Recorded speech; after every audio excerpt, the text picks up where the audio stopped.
बिस्मिल्लाहिर्रहमानिर्रहीम, अस्सलाम वालेकुम। प्रोग्राम इनसाइड द न्यूज़ के साथ मैं हूं आपका मेज़बान मुख्तार अहमद। रेगुलर बेसिस पर मुख्तलिफ डेवलपमेंट्स पर हम गुफ्तगू कर रहे होते हैं और ऐसे में हम देखते हैं कि एक ख़ास किस्म का एक टॉपिक है जिसको डिस्कस नहीं किया जाता या हम कहते हैं कि उसको नज़रअंदाज कर दिया जाता है, लेकिन उसके जो असरात हैं वो पूरे पाकिस्तान पर मुरतब होते हुए नज़र आ रहे हैं। बिजली गैस के हम मनसूबे देख लें, हम इसके साथ साथ पानी के मसाइल देख लें, दीगर इशूज़ के ऊपर गुफ्तगू का सिलसिला जारी रहता है। आज हम बात करेंगे क्लाइमेट चेंज के हवाले से, और क्लाइमेट चेंज के हवाले से हुकूमती सतह पर किस तरीके से इक़दाम किए जा रहे हैं, कौन से अहम अवेयरनेस सेशंस हैं जो किए जाते हैं। और ऐसे में अगर हम गुज़िश्ता रोज़ की बात करें तो सबसे ज़्यादा मरी में सर्दी बढ़ चुकी है। ऐसे में पूरे खत्ते में अगर हम देखें, पूरे पाकिस्तान में देखें तो इसके असरात रोनुमा होते हुए दिखाई दे रहे हैं। शहर कराची की बात करें तो अब यहाँ पे भी दर्जा हरारत हम देख रहे हैं कि सिंगल डिजिट्स पे जाता हुआ दिखाई दे रहा है। ऐसे में इस वक्त हमें ज्वाइन कर चुके हैं राजा अंसारी साहब, PMLN से आपका ताल्लुक है। वेलकम करेंगे अपने प्रोग्राम में। अस्सलाम वालेकुम सर।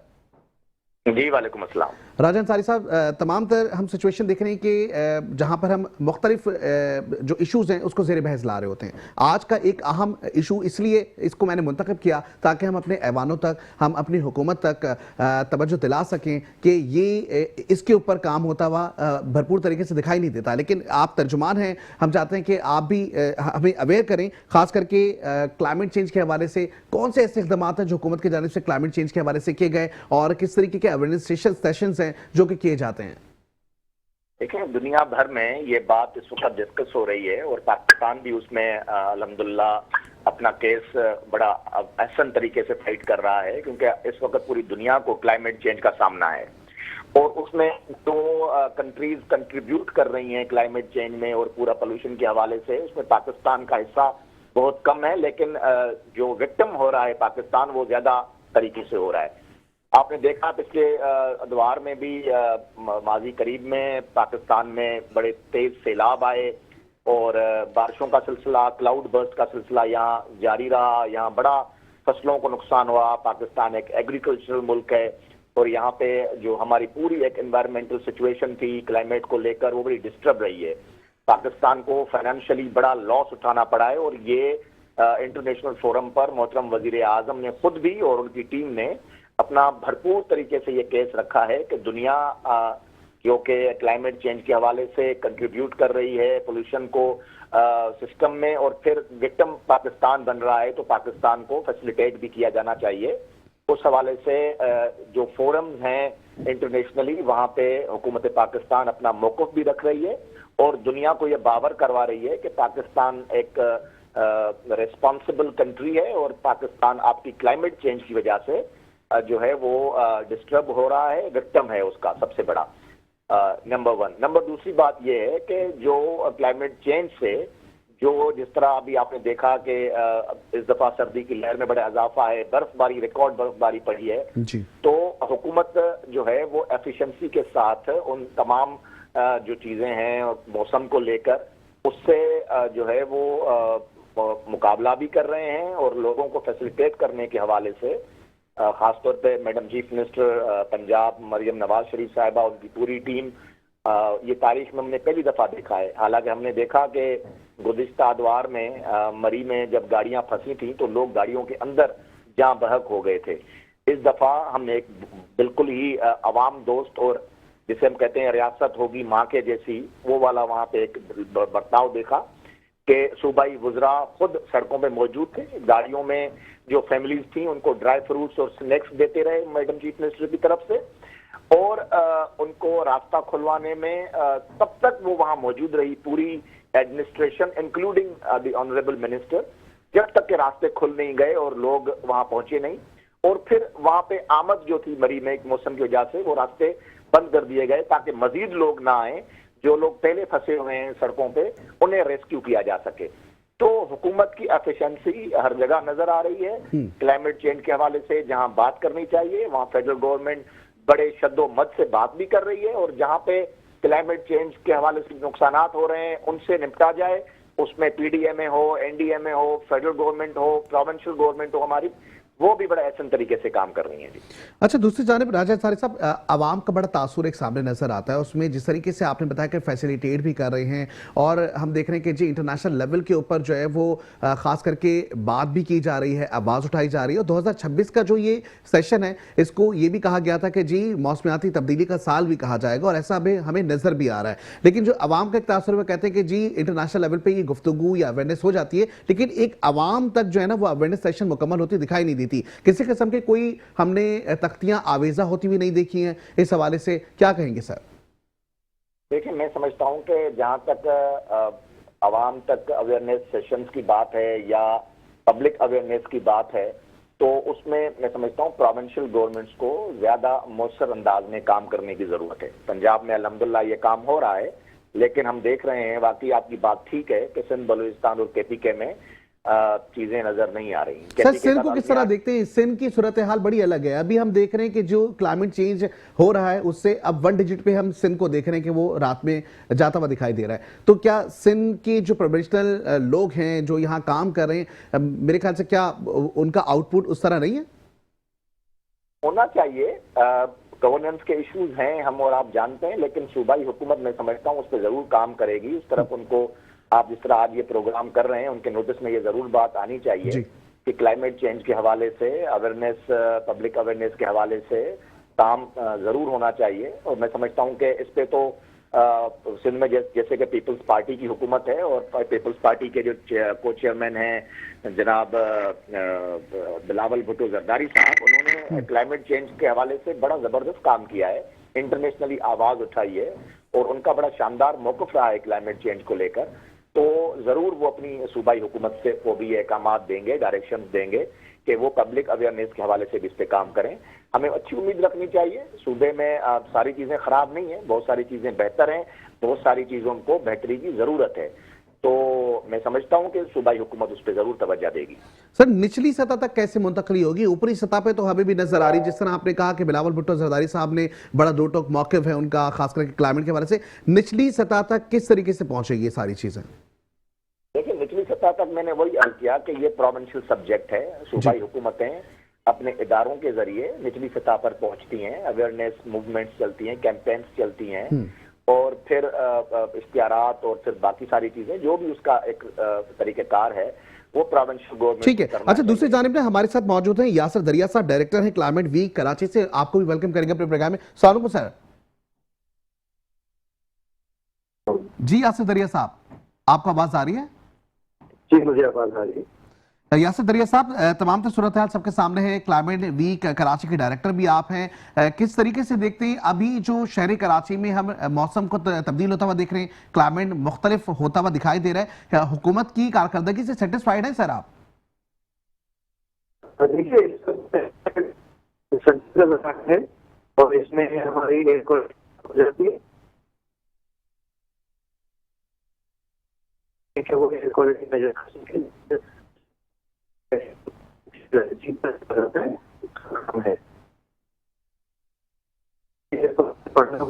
ठीक है, इस वक्त हमारे साथ मौजूद हैं राजा अंसारी साहब भी। राजा अंसारी साहब, जिस तरीके से हम देख रहे हैं कि आपने जिस तरह बताया कि जी निचली सतह पर इस अवेयरनेस सेशंस जो हैं वो होने चाहिए, और इसी तरीके से हम आम लोगों तक अवेयरनेस प्रोग्राम पहुंचाएंगे तो ही हम कुछ ना कुछ आवाम से भी एक्सपेक्ट कर सकते हैं कि जी उनके अंदर कोई ना कोई ऐसी नॉलेज होगी कि वो, जिस तरीके से अभी देखा हमने कि नॉर्दर्न एरियाज में लोग जाते हुए दिखाई दिए, लेकिन फिर उनको रेस्क्यू किया गया, आगे मुतनब्बे करने के लिए बोर्ड्स लगाए गए। ये इक़दाम तो बहुत अच्छे होते हुए दिखाई दे रहे हैं, लेकिन सर आपको नहीं लगता कि एक ऐसी कमेटी बनानी चाहिए, खास करके सूबा सिंध में, जो मनसूबा बंदी भी करे और इसके साथ साथ अमली तौर पर इक़दाम भी करे?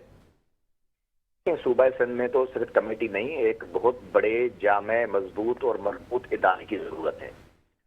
इस सिलसिले में वफाकी हुकूमत ने, खासतौर पर मोहतरम वज़ीर आज़म ने चीफ मिनिस्टर सिंध को टेलीफोन कॉल किया गुल प्लाजा के वाक़े के बाद। उसमें भी उन्होंने इस बात पे जोर दिया कि एक मजबूत निज़ाम की ज़रूरत है ताकि हम आने वाले दिनों में इस तरह की सूरत हाल से निपटा जा सके। सिर्फ उसमें ये नहीं है कि यदि किसी बिल्डिंग में आग लग जाए तो हम फौरी तौर पर उसको रेस्क्यू कर सकें। ओवरऑल सिचुएशन के हवाले से कुदरती आफात हैं, क्लाइमेट चेंज है और प्लस जो हादसात होते हैं, तो सिंध में तो एक बहुत बड़े इदारे की ज़रूरत है जिसमें सिर्फ वो इदारा खुद नहीं बल्कि बाकी जो इदारे यहाँ सर्विस प्रोवाइडर्स हैं उनकी भी आपस में कोऑर्डिनेशन की कमी देखी गई है, जिसकी वजह से यहाँ पे जो डेवलपमेंट वर्क्स हैं वो भी तातुल का शिकार हो जाते हैं। तो सिंध में तो एक बड़े मैं समझता हूँ मजबूत और मरबूत निज़ाम की ज़रूरत है, बहुत बड़े इदारे की ज़रूरत है, जो फेडरल गवर्नमेंट ने एक खुली दिल से ऑफर किया है सूबाई हुकूमत को कि उसमें हमारे जो भी ताउन दरकार होगा फेडरल गवर्नमेंट वो ताउन भी करेगी। तो इंशाल्लाह हमें उम्मीद रखनी चाहिए कि सिंध हुकूमत इस पर जरूर काम करेंगे। ठीक सर, तरक्याती मंसूबे की अगर हम बात करें शहर कराची में, वो तो होते हुए अब जो दिखाई दे रहे थे वो तो अभी हमें दिखाई दे रहे हैं, लेकिन ऐसे में ये भी सुनने में आया था कि फेडरल टेरिटरी की जानिब से ये भी कहा गया कि जी मंसूबे तो किए जा रहे हैं लेकिन इसमें आवाम का ख्याल रखा जाए, क्योंकि जो पोल्यूशन है उसकी वजह से क्लाइमेट चेंज होता हुआ दिखाई दे रहा है जहां जहां कंस्ट्रक्शन हो रही है। ऐसे में आवाम के लिए जो है ना, हमने देखा कि जी फेडरल गवर्नमेंट की जानिब से बड़ा कहा भी गया है, बल्कि जोर दिया गया कि आवाम का ख्याल रखें। तो इस तरह के जितने भी तरक्याती मंसूबे होते हैं उसमें इस चीज का ख्याल रखना चाहिए। बिल्कुल रखना चाहिए। उसमें देखें जहां जहां पे भी तरक्याती काम होते हैं वहां पे आपको पता है पोल्यूशन में जरूर इजाफा भी होता है, ट्रैफिक के मसाइल भी होते हैं, और वहां पे जो है वो खास तौर पे गर्दो गुबार में बड़ा इजाफा होता है। तो उसकी रोकथाम के लिए जो भी अहकाम जो चीजें करनी चाहिए वो वहां के जो कॉन्ट्रैक्टर्स हैं उनके एसओपीज में भी शामिल होता है कि वो इन चीजों को की रोकथाम करें, ताकि जो इर्द गिर्द लोग रहते हैं, शॉपिंग सेंटर्स हैं, दुकानें हैं, गाड़ियां लोगों की खड़ी हैं, घर हैं लोगों के, उसमें वो जो धूल और मिट्टी जाती है उससे इन्फेक्शन भी होते हैं और लोग मुस्तकिल बीमार हो सकते हैं। तो उस हवाले से तमाम तर चीजें जो हैं उसको यकीनी बनाना चाहिए। जहां तक वफाक का ताल्लुक है, वफाक ने उसमें जरूर अपनी एक्सपर्टीज और सर्विसेज देने की ऑफर की है, लेकिन फिर वही बात करूंगा कि जब तक सूबाई हुकूमत और सिटी गवर्नमेंट, मेयर साहब खुद उसमें इंटरेस्ट नहीं लेंगे तब तक चीजें इतनी ज्यादा बेहतर अंदाज में सामने नहीं आएंगी।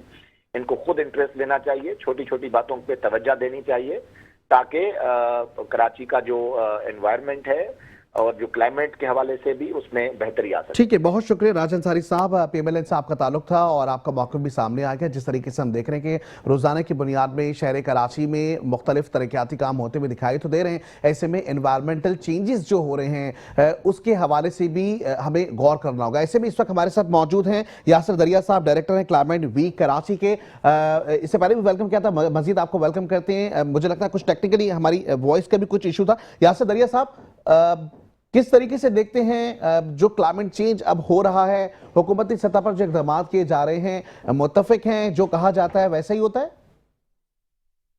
क्लाइमेट चेंज पॉलिसी बनी थी और वैसी रखी गई है। उसकी वजह ये थी कि क्लाइमेट पॉलिसी बनाना एक रिक्वायरमेंट हो गई थी, इंटरनेशनल पैसे लाने के लिए। आप समझे कि इस तरह से क्लाइमेट चेंज की पॉलिसी बनी, और अब अगर हम देखें कि उसके अंदर था क्या, तो हमारे पास दो बड़े मसले हैं। बारिश ज्यादा हो जाए जो कि से शिद्दत उसमें आ जाती है, सर्दी में शिद्दत, गर्मी में शिद्दत, सो हीट वेव इसका दूसरा पहलू है। सो जहाँ तक ताल्लुक है, जब बारिश ज्यादा हो जाती है तो हम पुल की बारिश में भी शहरी सिस्टम में कोई मसला है में, और उसको ठीक करना जरूरी है। सो अगर हम यानी एक तो ड्रेनेज सिस्टम आपका ठीक होना जरूरी है, दूसरी तरफ हीट का है ताल्लुक, उसका ये है कि प्लान है उसके अंदर ये है कि कूलिंग सेंटर। ठीक है, यासिर दरिया साहब हमारे साथ जुड़े रहे हैं। यहाँ वक्त एक ब्रेक का, ब्रेक पे जाएंगे, वापस आते हैं, जुड़े रहे, देखते रहे हमारा प्रोग्राम। इसका नाम है इनसाइड द न्यूज़।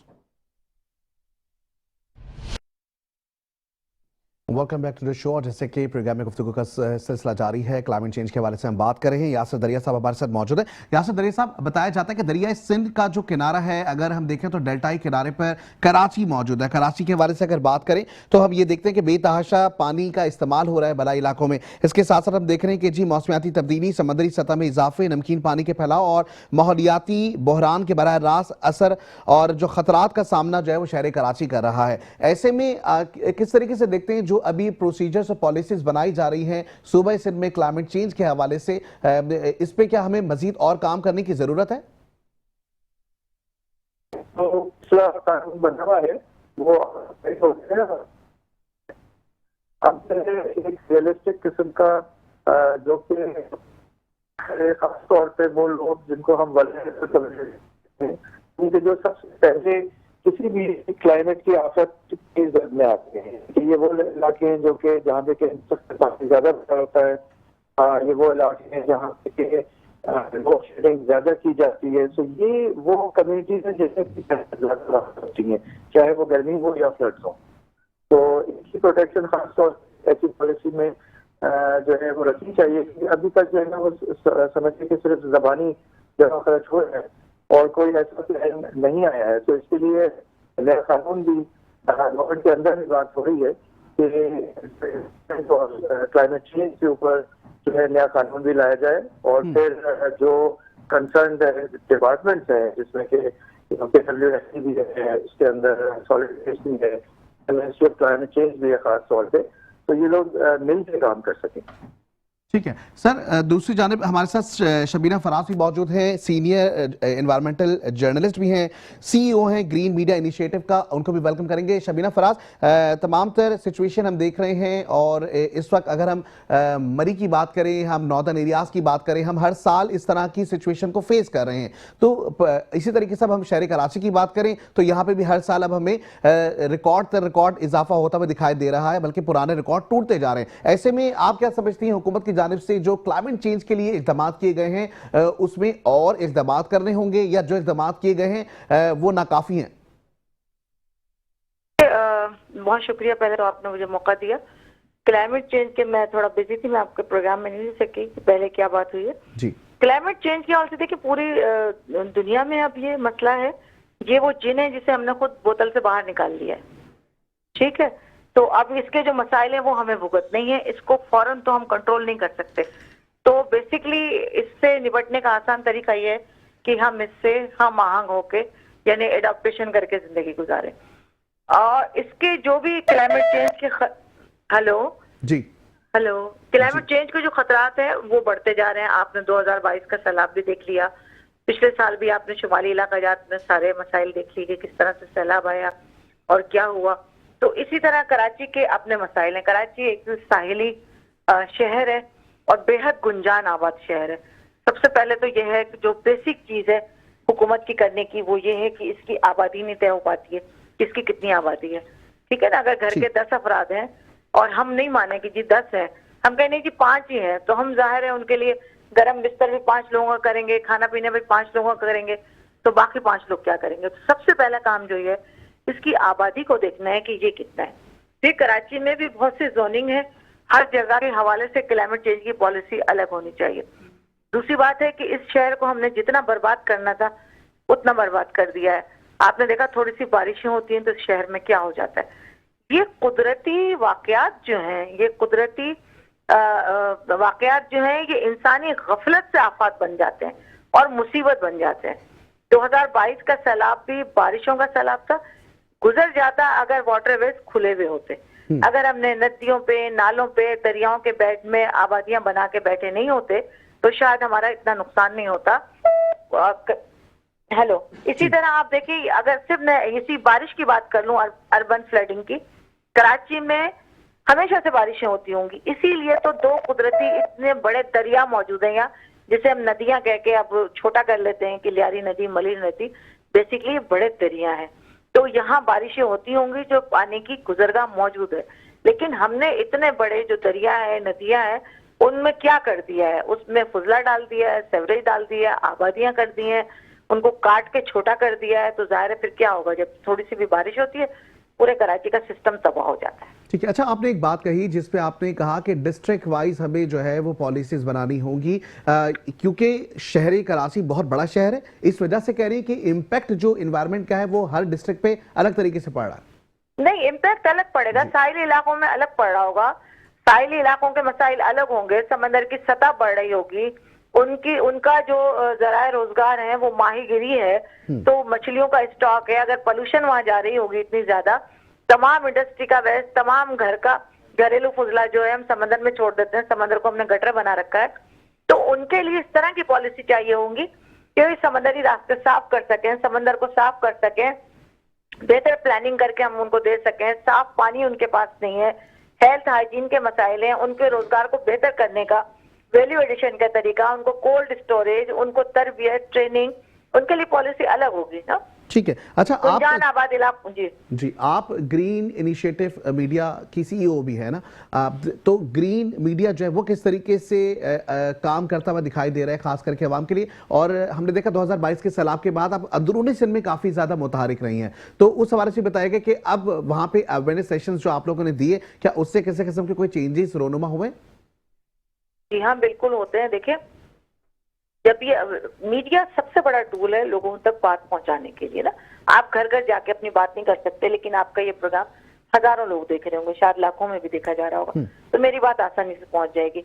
तो हम इसी तरह ट्रेन कर रहे हैं। और दूसरी सबसे बड़ा मसला जो मैं तकरीबन 30 साल मुझे हो गए काम करते हुए, और मैंने बहुत ट्रेवल किया है अपने काम के लिए, पाकिस्तान भर में भी, बाहर भी। तो पाकिस्तान के गोशे गोशे में जब हम जाके देखते हैं तो क्लाइमेट चेंज का सबसे बड़ा असर जो है कमजोर तबकों पे होता है, खवातीन पे होता है, बच्चों पे होता है। खवातीन की एक्सेस मेडिकल सहूलत तक नहीं होती है, उनके हेल्थ के मसाइल बाहर नहीं आ पाते हैं। फिर ये पानी भरना उनकी जिम्मेदारी होती है। क्लाइमेट चेंज से अगर चश्मे सूख जाते हैं, कुओं में पानी कम हो जाता है, ड्राउट पड़ जाता है, तो उनका काम बढ़ जाता है, और दूर से पानी लाती हैं। या अगर बारिश ज्यादा हो जाती है, घर के करीब की फसलें तबाह हो जाती है, तो छोटी मोटा जो उनका रोजगार होता है कि वो फसलें चुन लेती हैं, कुछ पैसे कमा लेती हैं, तो उससे वो बेहद मुतासर होती हैं क्लाइमेट चेंज से। लेकिन जाहिर है हम जिस माशरे में रहते हैं हमारे लिए मसाइल हैं, पर्दा भी है और सारी चीजें हैं, प्राइवेसी है। तो हमने देखा कि मर्दों से ज्यादा बेहतर होता है कि खवातीन उन तक पहुंचे और उनकी स्टोरी सामने ला सके। लेकिन हुकूमत जब पॉलिसी जब ही बनाने बैठेगी जब उसे सारे हालात पता होंगे।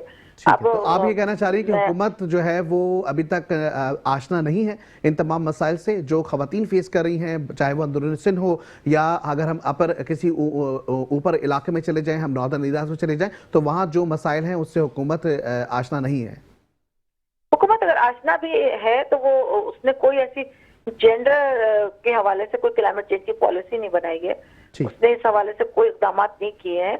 तो हम ये खवातीन की स्टोरीज या इस तरह की चीजें सामने लाना चाहते हैं कि भाई ये भी मसाइल है, इनके लिए भी अब पॉलिसी बनाए। ठीक है। दूसरी जानिब यासिर दरिया साहब मौजूद हैं, क्लाइमेट वीक कराची के नाम से अगर हम देखें तो वीक मनाया जा रहा है, तो हम चाहेंगे ये इसका मकसद भी बताया जाए। यासिर साहब, ये इस वीक को मनाने का मकसद क्या है?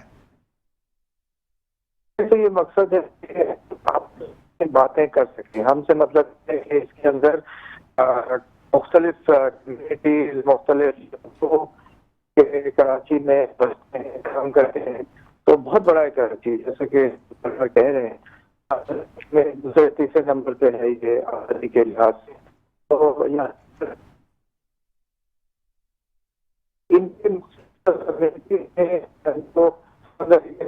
जो हैं उनके सब मसाइल अलग अलग हैं, तो वो बेसिक मसाइल हल नहीं कर पाए हैं अभी तक। दूसरी पॉलिसी बनाते हैं और फिर दरमियान में वो लोग हैं जो कि तमाशा देखते हैं कि वो कर रहा है। तो कोशिश की है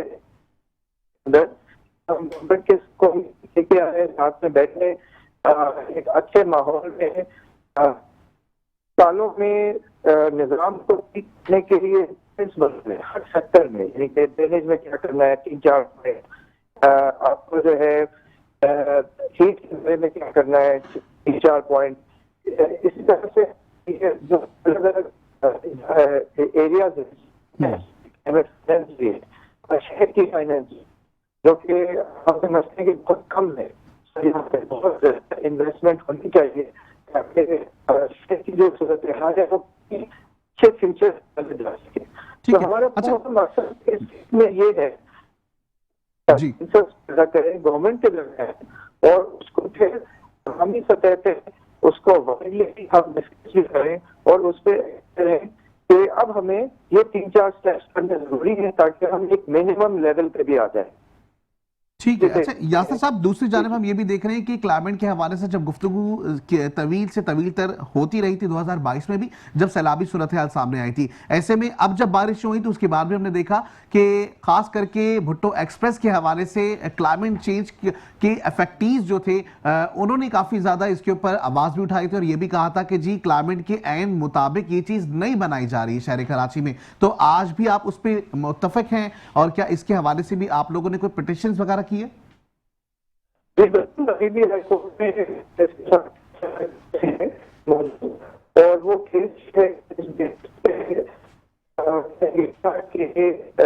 जो जिसके ऊपर भुट्टो एक्सप्रेस से जो कहलाती है उसको बनाया गया। अपना जो रेट है उसी किलोमीटर लंबी जो है वहाँ सड़क बनाई गई है और ये तो खुद जो है एक इलीगल कैटेगरी में आती है क्योंकि दरिया से रेत लेना इलीगल है और इससे दरिया को भी नुकसान होता है और तमाम आसपास की जो सूरत हाल है उस पर फर्क पड़ता है। तो इसको बल्कि अपनी अपने पैसे रोकते थे इस वजह से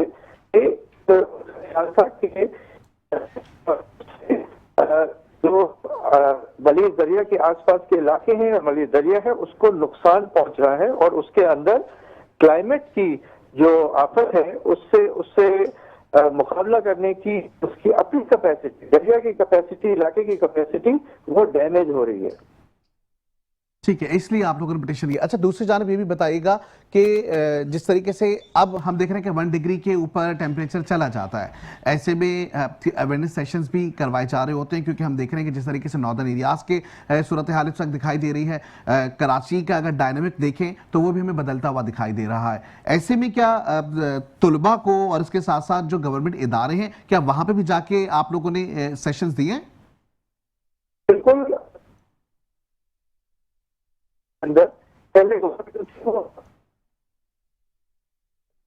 ठीक है। दूसरी जानब शबीना फराज साहब हमारे साथ मौजूद हैं। शबीना फराज साहब, आप किस तरीके से देखती हैं खास करके ये डायनामिक्स जिस तरीके से डिस्कस किया गया है यासिर दरिया साहब की जानिब से कि जी जो एक्सप्रेस बनाई जा रही है दरिया को काट के बनाई जा रही है, दरियाओं का बहाव अपनी जानिब होना बेहद ज्यादा जरूरी है, वहीं इस तरीके की अगर एक्टिविटीज होती हुई दिखाई देंगी जहां पे हम देखें कमर्शियल एक्टिविटीज तो वो अफेक्ट करती हुई दिखाई देंगी और इससे आवाम को भी नुकसान होगा। आप इस बात से मुत्तफिक हैं? जी हाँ, मैं बिल्कुल मुत्तफिक हूँ। मैंने इस पे आज से कोई 3-4 साल पहले की स्टोरी की थी, जब ये शुरू हुआ था मंसूबा, उस वक्त इसका नाम मलीर एक्सप्रेस वे था। तो हमने इसके प्रोग्राम का जो तस्वुर था और उसके बाद जो उस पर अमल दरामद था, उसमें जो खला थे और फनी खराबियां थी, नकाइस थे, हमने उस पर भी बात की थी। हम मलीर में जाके उन लोगों से भी मिले थे कि जिनकी जमीनों से मंसूबा गुजर रहा था और उनके पानी के वसाइल तबाह हो रहे थे, उनके सब खेत खराब हो रहे थे। मलीर देखें, अब वाहिद कराची में इलाका बचा है जो जिसे हम थोड़ा सा ऑक्सीजन हब करार दे सकते हैं इस शहर के लिए, जहाँ ग्रीनरी भी अब तक मौजूद है, खेत हैं, खलियान हैं, बागात हैं, ठीक है, पानी की नदियां वदियां, छोटे मोटे चश्मे भी हैं। तो एक सरसब्ज इलाका है, ऑक्सीजन का एक जरिया है। उसमें भी हम कंक्रीट का जंगल बनाना चाहते हैं, हमें पता नहीं क्या मसला है। अगर आप सादी सी रोड्स बनाते हैं, सड़कें बनाते हैं, एक ट्रांसपोर्ट का अच्छा सिस्टम हमें दे दें, तो हमें इतने पुल और ब्रिज और इतने मसाइल की जरूरत ही नहीं है भाई।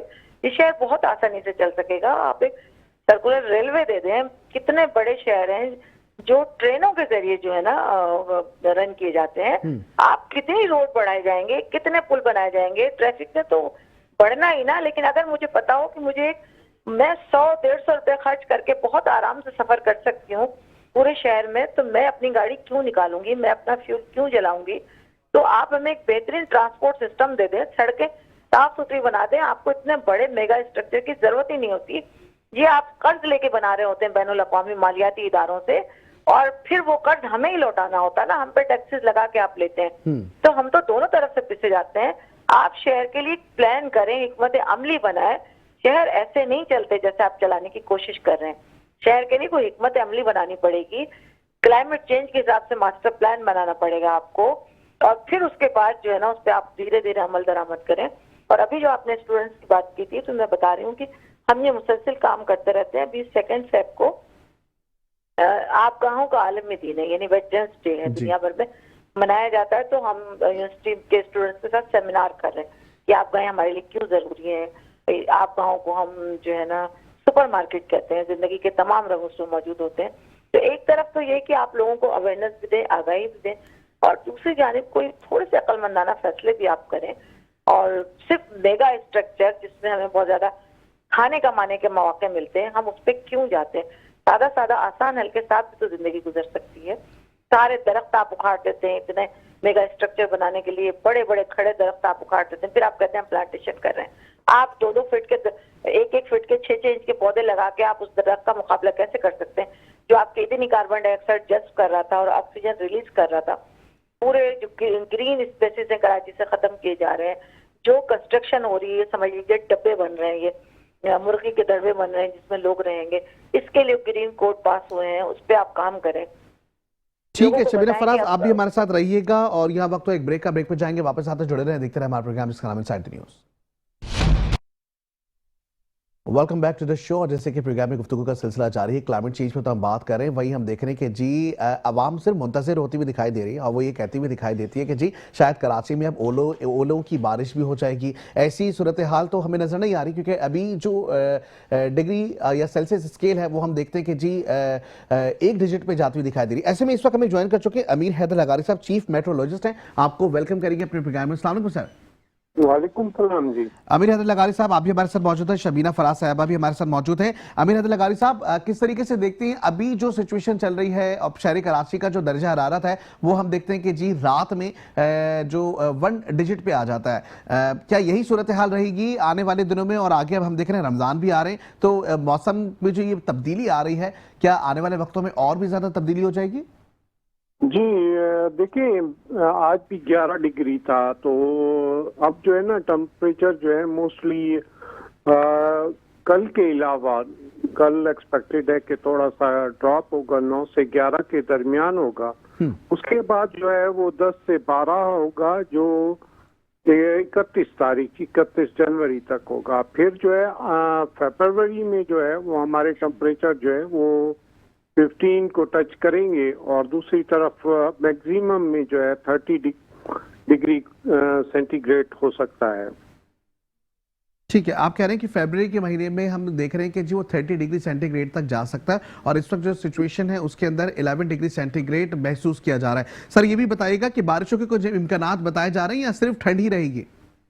देखिए, आज की बारिश रही है बलूचिस्तान के जो अपर बलूचिस्तान है, जिसमें ज़ोब हो गया, क्वेटा हो गया और कलात हो गया, तो शुमाली बलूचिस्तान में जो है बारिश हुई है, वही बारिश का सिलसिला KPK और गिलगित बल्किस्तान में भी रहा, इस्लामाबाद में भी रहेगा, और ये सिलसिला 28 तारीख तक जारी रहेगा।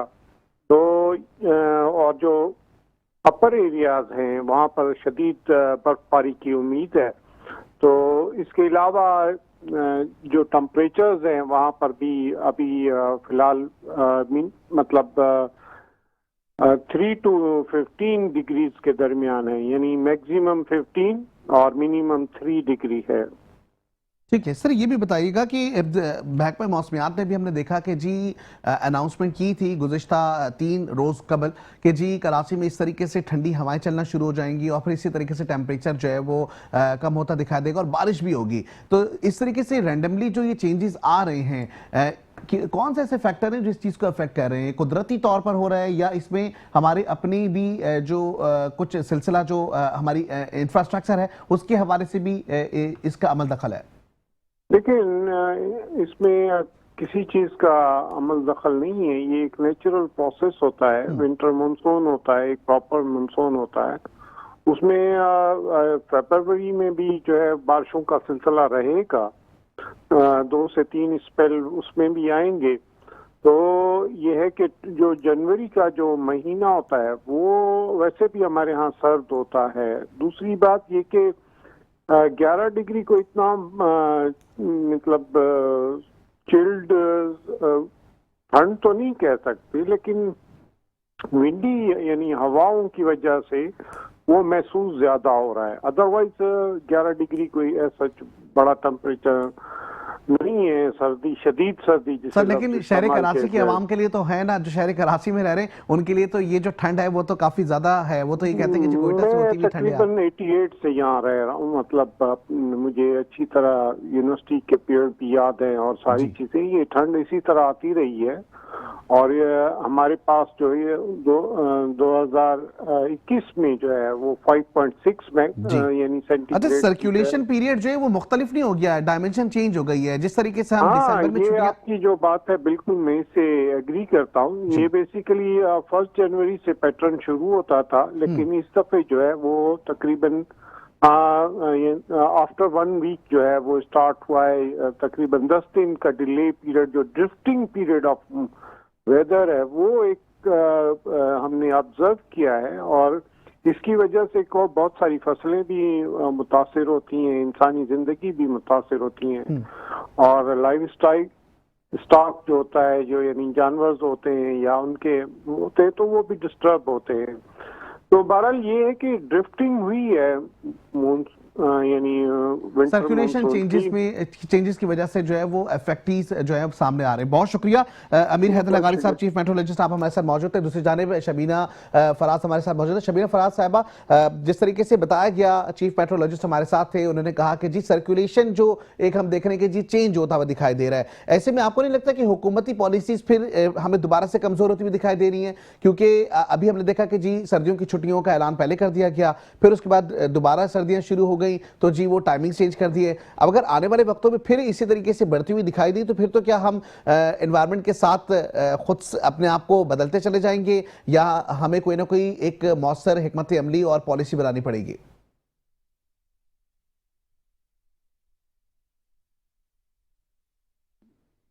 जी शबीना फराज साहब, आप मुझे सुन सकती हैं इस वक्त?